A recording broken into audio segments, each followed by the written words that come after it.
Yeah, two issues here that stand out for me. First of all, there are supposed to be, it seems there are two categories of people, protesting, in Lokoja.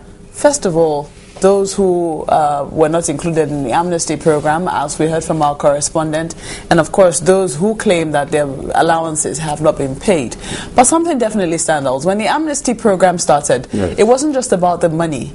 It was also about a training, a paramilitary training of some sort, meant to instill discipline in the boys. If truly those boys were trained, or if truly that paramilitary training was effective, should we be seeing that kind of reaction from them?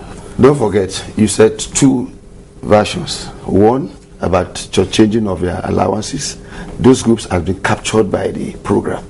So they are probably on the batch waiting to go for a particular training or empowerment training, entrepreneurial training. Those guys are waiting. They are on standby. I think the number that really were captured by the presidential amnesty program is about 27,000 plus.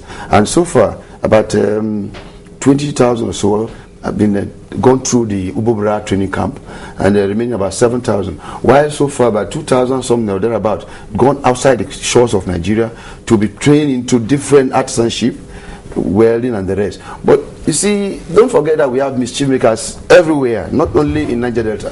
When this thing now comes up to a point, just like a mango tree, everybody now see the fruits ripe. So what we do is now pick up a stick and start throwing stones or throwing the sticks at the mango to get fruit. So people now see, this thing is coming to reality. Rather than I losing out, why don't I play the role of being an ex-militant, and I must get into it. It's our money, it's our oil.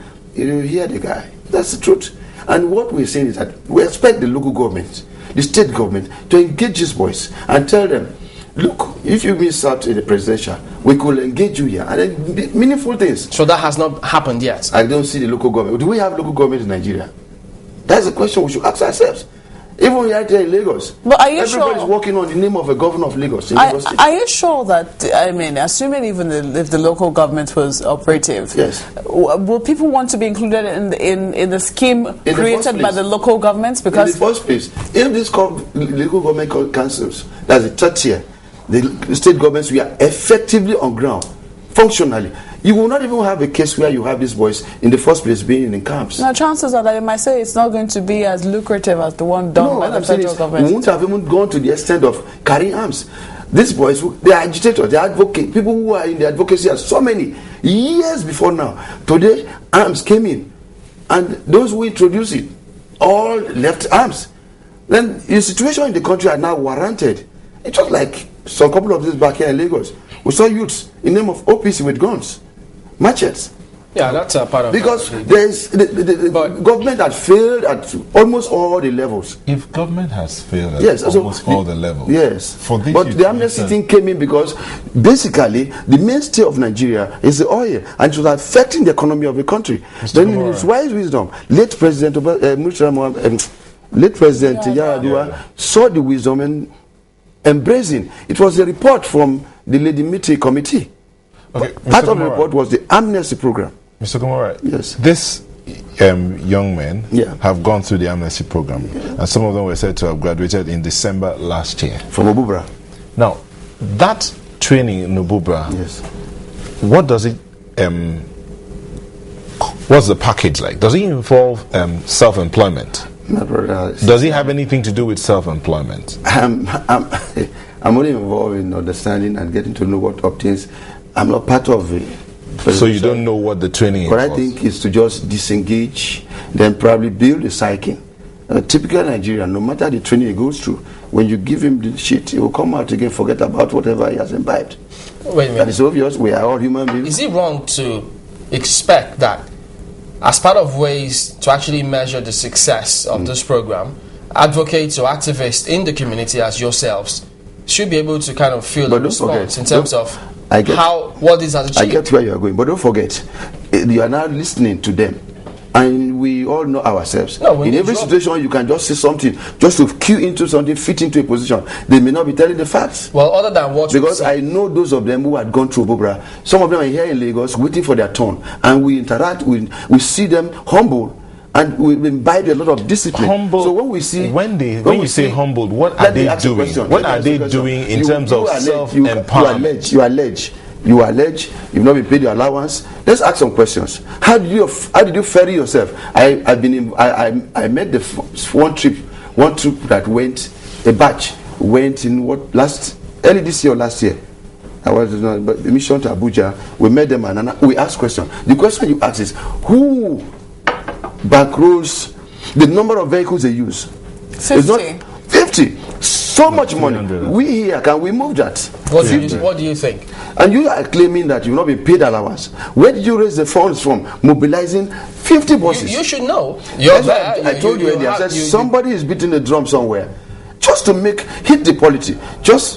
We are expecting Musab to come up with something. OPC here in Lagos, even we had some of the leaders disowning them, but they claim OPC. Then here, look at the case of Boko Haram in the north. It signals one thing: somebody somewhere is not comfortable, so he wants to make sure, and there's hunger. So somebody somewhere, yes, is beating the drum. Cannot be comfortable. It's possible someone within the region is not comfortable with this. It doesn't necessarily to be Nigeria Delta is Nigerians. So you do not believe that these are true agitators? I do not believe. I will traverse that part of Nigeria now almost every day. That's my constituency. We're saying, even if they were there, think well and look at it. Who is the president today? But wait a minute. The versions that were identified here, yeah. Those who say, I successfully enrolled in this program before the deadline, and my allowances have not been paid for a certain period. And those who say, well, I'd like to be included here. For the fact that both of them actually came together on the same that. Yes. That tells you that your Ghomorai guys will have cautioned those who are saying, look. Hold on. Isn't it... shouldn't you be concerned that both were able to come together and cause that kind of that is what we expect scenario. The media, the public to now say, if these guys have embraced it and they benefited through Ghomorai, waiting on a special training again, then you didn't even embrace it. They all came on the same. No, that's not the way I put it. Those who have benefited, whose allowances have not been fully paid. That's what I was saying. Yes, and then those who did not embrace, and those all of them in one route. Exactly. It tells you that there are two different people have come together.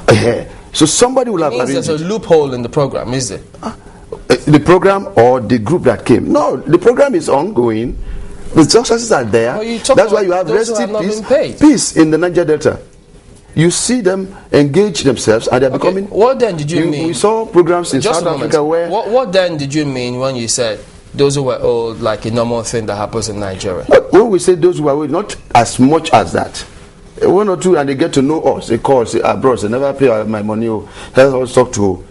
And then we say, okay, we'll put call across, and they respond. You hear somebody call you, Mr. Ghomorai, you called the SA, say yes, and you reported an incident of this. I say yes. Please give us location and data. We do. There was an incident along the Abeokuta Express where they housed some of them in an hotel, and somebody called my attention, Major Yeliki. He said, Ghomorai, I know you are from Nigeria. There are some boys there say Nigeria that are ex-militants, and what's the problem? I went there, I asked them, and they said, my bros, tell them, and I put call across to the SA midnight. Tell them, what was the challenge? They are in the hotel. So, don't forget, some of our people who took over. What was the problem? The problem was the mediator, the guy who engaged them, fixed them in the hotel, getting instructions from president, would not do according to what he has provided he would do. Rather than taking them for training, they were just in the hotel. And they cried out. Then Abuja got to know, and they sent somebody there. And they, I think, probably shut up the contractor, or probably the client that is supposed to handle those ones. Because it's something that they use consultants to do. So in that case, that one was genuine? No, yes, because we called the appropriate authority, they called the consultant was found wanting. So probably they seized the license of the consultant and they withdraw the boys, send them back to somebody else. In other words, it's a Nigerian mentality. If they are genuine complaints, yes, there are a host of other channels or a host of other avenues through which they can actually get their complaints to the federal government without necessarily having to go through this. Except that they want to play pranks. Mischief makers, the basic thing that they wanted was they want to queue into the amnesty program. But all of us know the program, the project stopped October 4th, 2009, when the deadline, midnight. Anybody who refused to, at that point,